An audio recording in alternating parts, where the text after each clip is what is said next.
Fantasy Baseball Picks and Bets presented by Prize Picks. JT Hayes with Run Pure Sports at JT Hayes Jr. on the Twitter.com. I've been playing Prize Picks since the beginning of this Major League Baseball season, and it's a pretty simple concept. Prize Picks is going to set a line using DraftKings points as the fantasy scoring decider. Our job, pick the over or under that the player is going to score in that particular matchup. And we got a little bonus for you if you enter code MMN MLB. That's MMN like the Mayo Media Network. That's where we're bringing you this video from and where you should already be subscribed to if you're not. MMN MLB. That's MMN MLB. And you'll get a $100 deposit match at prizepicks.com. Subscribe to the Mayo Media Network and like these videos so that we can continue bringing you this content every single day of the week. Now, for Monday night, Prize Picks has done us a little bit of a solid here. We've got a 2-game happy hour slate on DraftKings. Looks like a couple of makeup games here. The Pirates going into Colorado and the Phillies going into Cincinnati. So I'm going to give a little bonus here and talk about a couple of the lines that I like in this game featuring the Pirates in Colorado. Tyler Anderson on the mound for Pittsburgh. He is a former Rocky. The organization knows all about him and what he can do. And he's fallen on some hard times of late. And after getting shut out once again on the road on Sunday in Milwaukee, I expect this Rockies team to come out with a vengeance. They always hit better at home. And a couple of guys in particular really, really good against left-handed pitching. Trevor Story, look, the line seems high, 9.5 fantasy points. But against a lefty and that bullpen in the thin air, I think that he can absolutely, easily go past the 9.5 fantasy points. So I'll take the over on Trevor Story. And then his teammate, first baseman C.J. Cron, also quite good against left-handed pitching. And again, this Pirates team isn't used to playing in Colorado. The pitchers are going to have to take a little while to get adjusted. Probably not going to happen in time for this game, which is a little earlier in the day. But I like C.J. Cron over 9 fantasy points in this matchup on the happy hour DraftKings slate. And then we've got a nice 9-game slate on Monday night. A couple of plays that I like, starting with the Washington Nationals. They head home to take on the New York Mets and Jared Eichhoff. And Kyle Schwarber just been on an absolute tear. Even hit a bunch of home runs in that big park in Miami over the weekend. The line for Kyle Schwarber set at 8 fantasy points. I'll take the over against Jared Eichhoff, a guy who's been out of the game for a year and a half, just made his first start last week, and I think he's going to come back down to earth here in this matchup against the Washington Nationals. And then heading out west, the San Francisco Giants in a matchup against Trevor Bauer. Bauer really, really good against the Giants earlier this year in San Francisco, but I think the 5 fantasy point line for Mike Yastrzemski is a bit off here, and I'm going to take Yaz over 5 fantasy points against Trevor Bauer here in this matchup on Monday night. So a little bit of a bonus, 4 picks tonight for Prize Picks. Once again, get over there, open your account, enter code MMNMLB, MMN like Mayo Media Network, MLB. You'll get a $100 deposit match. Subscribe to the Mayo Media Network so that you can take advantage of the information that we're giving you every single day of the week. And for Monday, remember to take the over Trevor Story 9.5, over C.J. Cron 9 fantasy points, over Kyle Schwarber 8 fantasy points, and a line that I just think is dead wrong. And I want to be sure that I mention that I'm grateful to Prize Picks for this line, over 5 fantasy points for Mike Yastrzemski on the Monday night slate. So almost at the midway point of the Major League Baseball season, the All-Star Game in just a couple of weeks.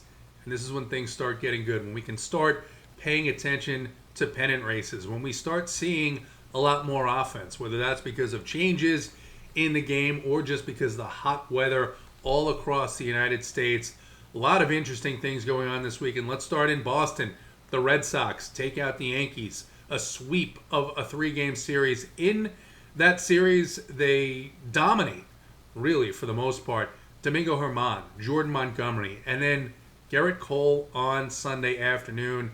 This was just an incredible performance by the Red Sox throughout this weekend.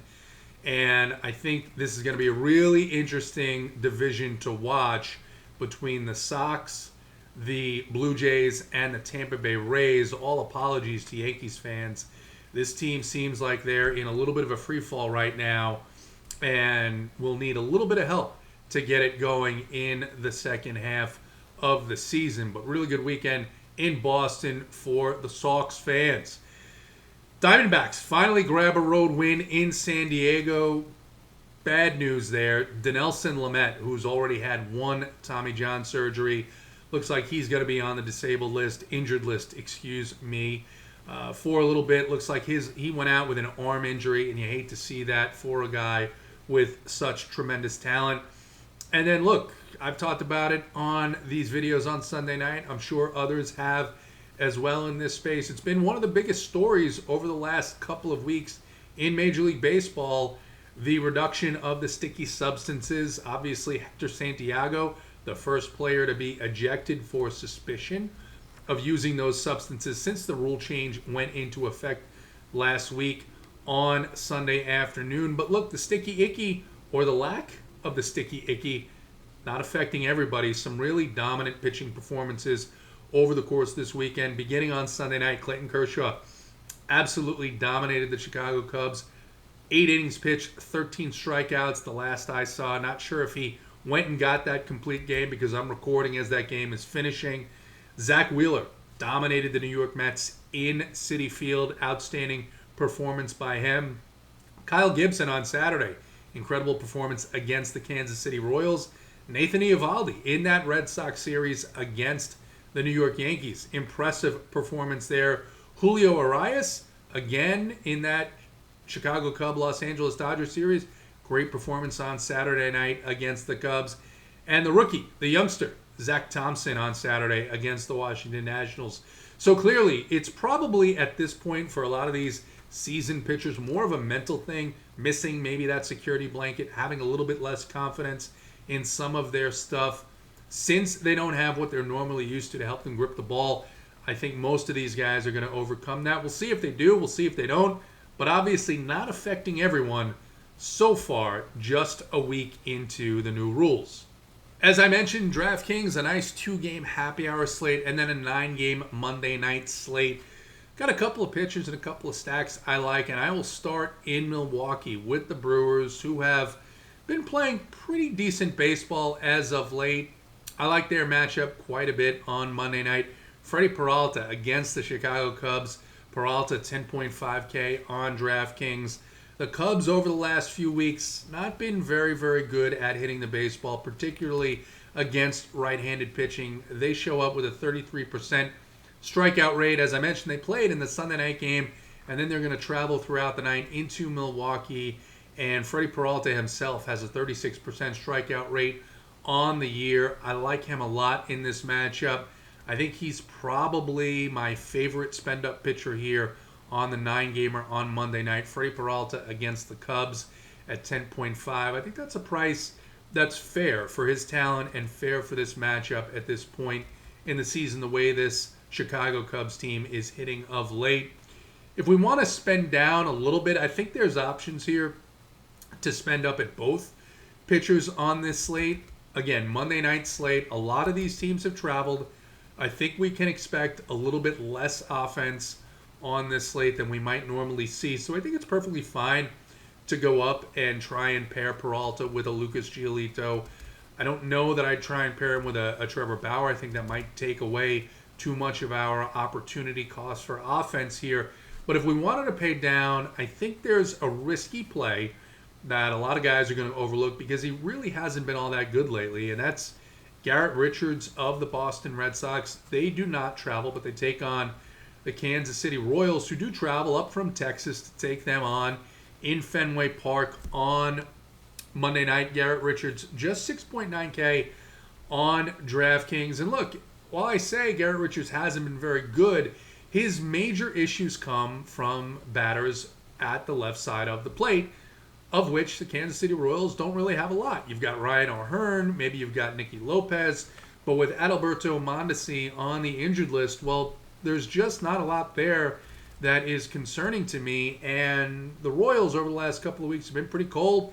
You saw them get shut down on Saturday by Kyle Gibson in Texas. You saw them get shut down on Sunday by Jordan Lyles, a guy who I liked a lot coming into this matchup for the very same reason that I think Garrett Richards can have a pretty good outing on Monday night. And that's just because the Royals are going through one of these down periods where they're not seeing the ball well. They're striking out a little bit more than they normally do. They're a little bit injured.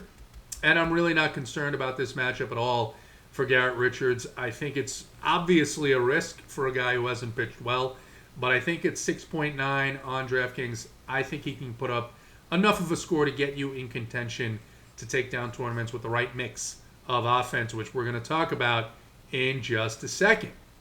Like I said earlier, I like Kyle Schwarber and the over 8 fantasy points for a prize pick choice tonight in this matchup against the New York Mets and Jared Eichhoff. I like a lot more than Kyle Schwarber in this matchup. Jared Eichhoff was out of the game for a year and a half. He's been out of the game because he wasn't particularly good. And the Mets have gone to him not because he's done something phenomenal on some other level of professional baseball. It's simply out of need. And so they're heading into Washington. This Washington Nationals team has been red hot. Absolutely red hot. Of course, led by Kyle Schwarber. I think it's now 22 home runs in the first half of the year. Looking like a completely different player at the plate. And I like Kyle Schwarber in this matchup. He'll probably be leading off again at 4-7. A couple of his teammates that I think can put the bat on the ball and do some damage here in this matchup. Of course, it's going to be Juan Soto, 6.0 flat on DraftKings. Trey Turner at 5.6 on DraftKings. And Yan Gomes has been one of the best offensive catchers in baseball this year. And I feel like it's been somewhat quiet, somewhat under the radar, because people like to talk about guys like Salvador Perez, no question having a great year. Yasmani Grandal, no question having a great year. Yadier Molina, doesn't matter how old he is, he always has a great year. And Buster Posey playing again after not playing last year in the shortened season. But Yasmani Grandal is great. Yan Gomes was just a couple of weeks ago like 5.5K on DraftKings. He's down to 3.8 in this matchup. I think it's a great matchup for the whole team, but in particular, I like that price point on Yan Gomes. Another team I like, it's hard not to. A little bit of a down offensive performance. They ran into a guy who I think we have to admit is for real, has turned the corner here, and that's Tariq Skubal in Detroit. Houston shut down pretty much by Skubal, 9 strikeouts, over 7 innings. They get home, they get a chance to get right. The Baltimore Orioles come into town, and Tom Eshelman will be on the mound. And Eshelman, last start against the Toronto Blue Jays, didn't go well at all, and I expect more of the same here against the Houston Astros on Monday night. Leading off this stack for me will be Michael Brantley at 4.3. Yordan Alvarez at 5.8. Yes, it's expensive, but Yordan has double and even triple down upside here in this matchup against Eshelman and the Orioles bullpen. Kyle Tucker still underpriced at just 4 points, but who has played particularly well. He's hit leadoff in a couple of these matchups recently in Detroit, and that's Miles Straw at just 3.0. He can really give you some value there to make this stack work, even with some higher price pitching. So the Washington Nationals and the Houston Astros, 2 stacks I like on the Monday night slate. So as always, we'll close this out with a couple of bets for Monday night. Again, things could change. That's why if you're not already a member at Run Pure Sports, you need to come visit runpuresports.com. Enter code RPS Heater 25. You get 25% off of your first month's payment for just a little bit more than just the daily fantasy side. You can also get the Run Pure Bet side, runpurebets.com. And on Monday's slate, there will be a playbook up. There'll be core plays. The bet side will have their best values of the day up. And we've got a Discord where people talk about the games and the matchups and the plays really 24 hours a day. runpuresports.com. Enter code RPS Heater 25 and get 25% off of that first month's payment. On Monday night, the Angels, who just came out of Tampa Bay, they go into Yankee Stadium, take on the Yankees. that got swept in Boston. A little bit of a hangover effect I might expect from this Yankee team. And they send Michael King to the mound. Michael King hasn't really been all that good. He's another major league pitcher that we see who's not just on a roster, but in the rotation simply out of need. Luis Severino down with an injury earlier this year. Maybe he'll be back soon. Who knows? But he's in the rotation. Michael King is, simply because the Yankees are out of arms. And I think this Angels team is clicking right now. Shohei Ohtani, a huge game. Just a single shy of the cycle on Sunday afternoon in Tampa Bay. Anthony Rendon hitting pretty well. David Fletcher back in that leadoff spot. Even guys like Luis Rengifo are hitting the ball pretty well for this team. The Yankee bullpen a little bit maligned and beat up as well. And so at plus 1.5 runs, I like the Los Angeles run line at a minus 137. And then give me the Los Angeles money line and parlay that together at plus 138. Like I said, I think the Yankees will take a little bit to get rolling here, and I think there may be some hangover effect from a disappointing weekend in Boston. That's it. Those are the picks. Again, things may change. I could change my mind. We might get some new information. Maybe a pitcher will get scratched, and obviously when lineups come out, we tend to reevaluate things every single day at runpuresports.com. Enter code RPSHeater25, 25% off of your first month's payments. And subscribe to the Mayo Media Network, like this video, and don't forget, prizepicks.com. Enter code MMNMLB. That's MMN, like Mayo Media Network. How many times have I said that? MLB for a $100 deposit match. Good luck in your contest tonight.